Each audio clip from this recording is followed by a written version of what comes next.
Vous prenez grand soin de votre corps au quotidien. Qu'en est-il de votre esprit? Il est temps de trouver la solution aux problèmes qui vous empêchent d'évoluer. Il est temps de débloquer ce qui vous bloque. Il est temps d'apprendre à manipuler les clés de la vie.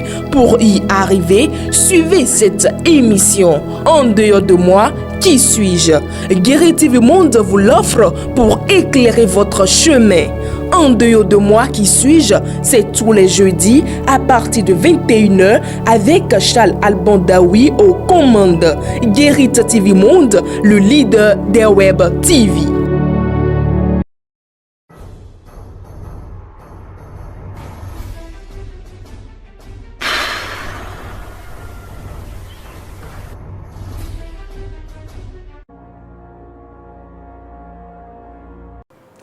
Comme promis, nous sommes encore à ce rendez-vous de votre émission Tour d'Horizon. Bonsoir à tous.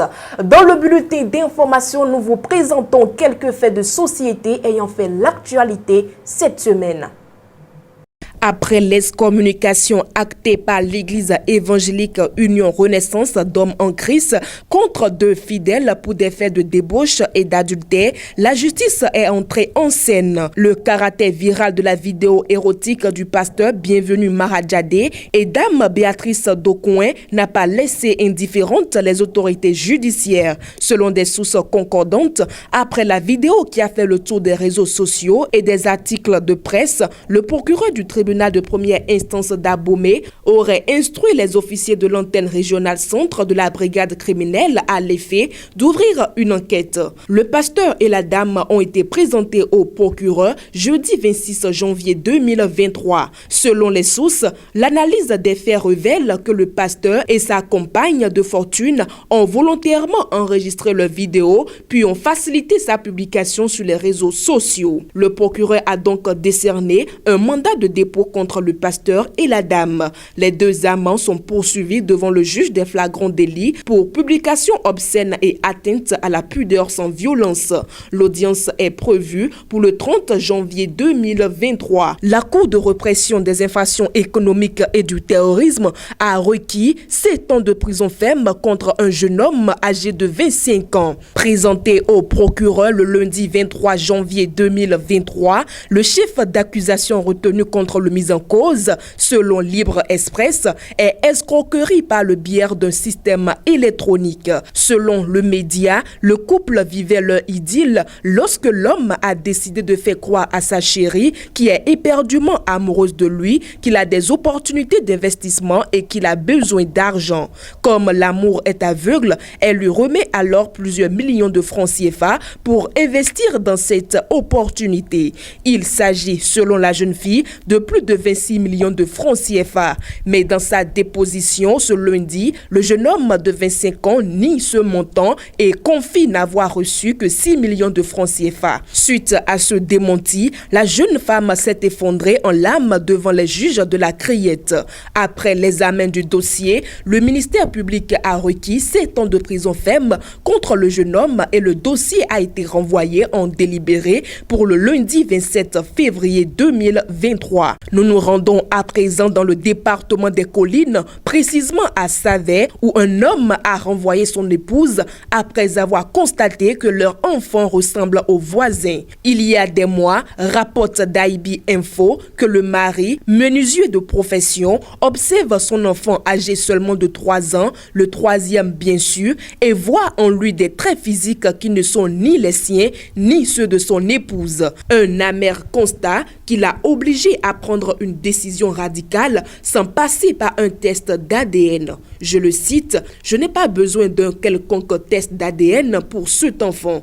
Tel qu'il est, tout est clair qu'il appartient au voisin. » Si déjà un enfant ne ressemble à personne dans la famille, l'homme doit se poser des questions. C'est un avantage pour un père si l'enfant lui ressemble. Fin de citation, a martelé le menuisier.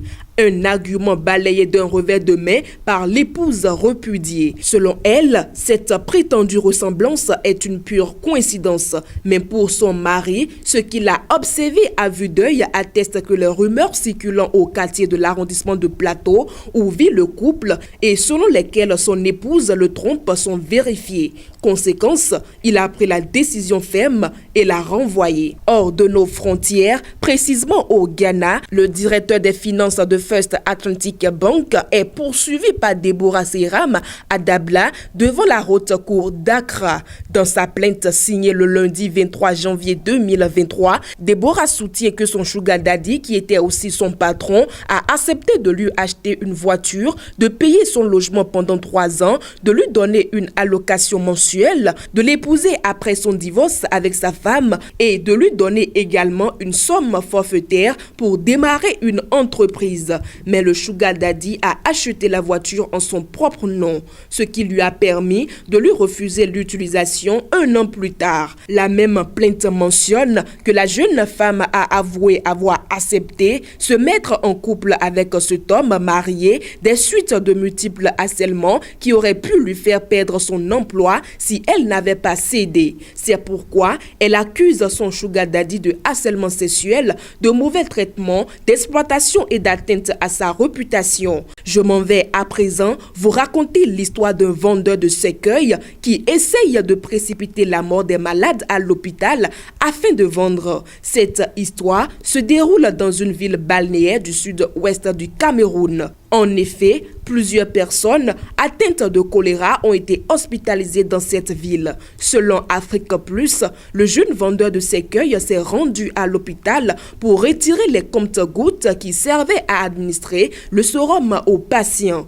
Malheureusement pour lui, il a été aperçu par les responsables de l'hôpital. Alors qu'il tentait de s'enfuir, l'homme a été rattrapé, arrêté et ligoté avant l'arrivée des policiers. Ainsi, il va devoir mettre fin à son business de cercueil qu'il voulait développer et rejoindre le rang des détenus en prison.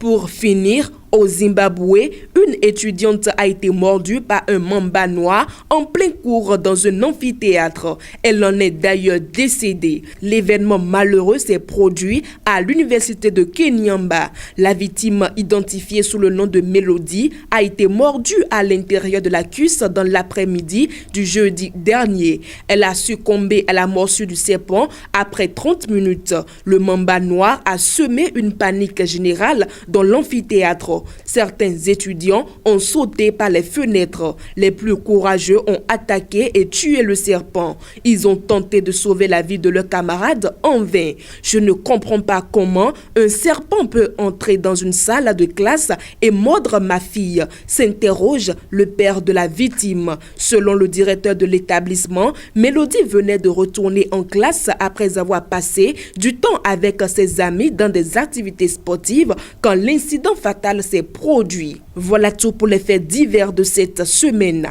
À vendredi prochain. Mesdames et messieurs, voilà tout pour le bulletin d'information. Et c'est maintenant le moment pour nous d'ouvrir le forum de discussion de ce vendredi avec Charles Alban Daoui. Charles Alban Daoui, bonsoir. Bonsoir Latifat Kaoui. Dites-nous, suffit-il d'être beau ou belle pour réussir? Pour répondre à cette question, je vais faire la part des choses. Vous savez, il y a des métiers qui mettent en valeur le corps, qui mettent en valeur, je vais dire, la beauté du corps. Quand on prend par exemple le mannequinat, ce sont, voilà, c'est l'un des métiers dans lequel eh bien, le corps, que ce soit de l'homme ou de la femme, est utilisé quand même pour gagner de l'argent. Ce que je vais dire n'a rien à voir avec le mannequinat. Il est des personnes, que ce soit des hommes ou des femmes, mais je mets surtout l'accent sur les femmes, à qui Dieu a forcément donné la beauté, un atout naturel, voyez, mais qui pensent que voilà, il suffit d'être présentable, d'être jolie, d'être belle pour réussir leur vie. Et qu'est-ce que ces personnes-là font? Eh bien, ces femmes-là décident, voilà, volontairement de ne rien faire concrètement de leur vie. Elles décident de miser eh bien, la réussite, le succès sur ces atouts naturels dont Dieu leur a fait grâce. Et parfois, elles y ajoutent de l'artificiel, beaucoup d'artifices pour plaire aux hommes.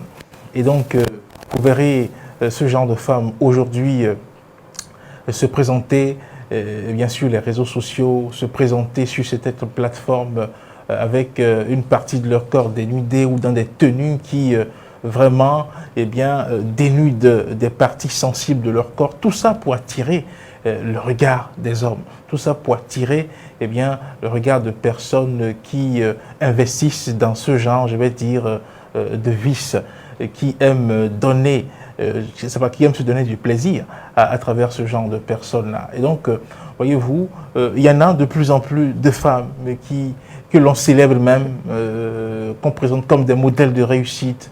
Je pense que c'est une calamité pour la société dans laquelle nous sommes en train de vivre, quand on a des jeunes qui aujourd'hui ont accès aux réseaux sociaux, ont accès à tout ce qu'il y a comme plateforme sociale sans aucun contrôle. Ces jeunes, que ce soit des filles comme des jeunes garçons qui voient ces choses-là et qui sont présentés comme modèles, c'est dommage pour notre société parce que ça fait parfois un effet domino, ça fait un effet d'entraînement. Il y en a qui vont penser que voilà, il suffit d'avoir un corps généreux pour gagner leur vie. Les gens qui passent toute leur journée à présenter leur physique sur les réseaux sociaux pour ensuite se faire de l'argent. On se demande mais comment est-ce qu'il est possible de gagner sa vie en ne misant que sur sa beauté, en ne misant que sur les atouts naturels dont Dieu leur fait grâce. Et c'est ça qui donne aujourd'hui, vous allez voir, naissance à des phénomènes comme ce qu'on appelle le busy, des jeunes filles, il y en a de plus en plus dans nos villes, même ici au Bénin, à Cotonou, à Porto-Novo, des jeunes filles qui pensent que voilà, parce qu'elles ont des atouts corporels, qu'elles ont un physique attrayant, elles peuvent bénéficier de la faveur des hommes et compter sur cela pour gagner de l'argent. Le danger, je vous dis, le danger, c'est que vous savez, surtout quand on parle de la femme, la beauté, en ce qui concerne la femme, permettez-moi de le dire, ça a une date d'expiration. Ce n'est pas une injure, mais c'est juste naturel comme ça. Il y a un temps, ça brille, ça brille, ça brille, ça brille, mais il y a un temps aussi, comme la fleur, ça se fane. Et donc, les hommes qui ont du plaisir à sortir avec ce genre de personnes, à utiliser ces personnes à leur fait des faveurs, à un moment donné, ils ne vont plus regarder ces personnes-là qui ont misé sur leur beauté et elles vont se retrouver sans doute dans des situations difficiles et ça va très mal tourner d'eau. On ne peut pas utiliser la beauté comme un moyen de réussite quand on n'est pas dans les métiers, comme je l'ai dit au début, comme le mannequinat ou des métiers dans lesquels on met en valeur le corps. Encore que dans le mannequinat, là, et je reviens là-dessus, ce que je dis tout à l'heure, votre beauté a une date d'expiration. Il y a un moment où on ne pourra plus vous utiliser en tant que mannequin parce que vous aurez atteint un certain âge où vous n'aurez plus vraiment de l'attrait. Donc, même si dans le monde professionnel c'est comme ça, imaginez que ce soit dans ce genre de business dont je parle là, vous voyez que ce serait bien dommage. L'avènement des réseaux sociaux semble donner de l'ampleur à des pratiques de débauche. Oui, vous savez, comme je l'ai dit, aujourd'hui, quelque chose qui se passe aux États-Unis rapidement, quelqu'un qui est au Bénin le voit grâce aux réseaux sociaux. Et ces sociétés dans lesquelles des modèles de débauche ont été ou bien sont en promotion, sont utilisés, tout cela est déversé dans notre société où vous voyez des enfants, des jeunes qui, avec leur téléphone, parce qu'ils sont sur WhatsApp et qui sont sur TikTok, Twitter, etc., voient des choses qui sont malheureusement présentées comme des modèles.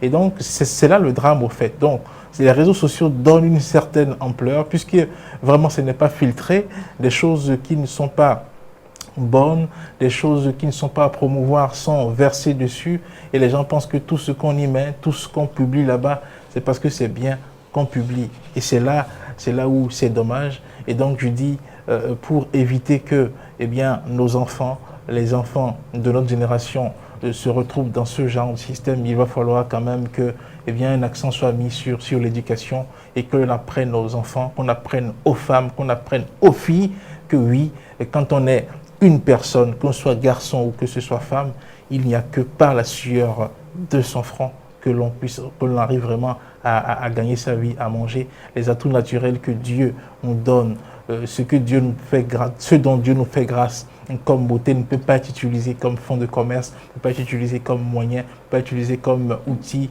pour ouvrir des portes ou du moins pour chercher à gagner sa vie avec. Donc voilà, s'il y a un message à dire, seul le travail me permet de réussir.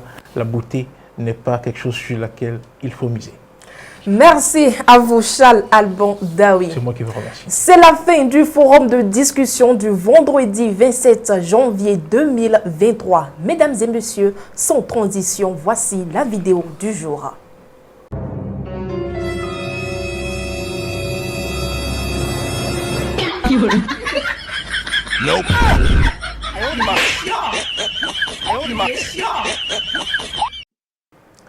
Prendre ses distances n'est pas de la haine. Parfois, les gens se loignent juste parce qu'ils en ont marre de côtoyer l'hypocrisie. Excellent week-end à chacun et à tous.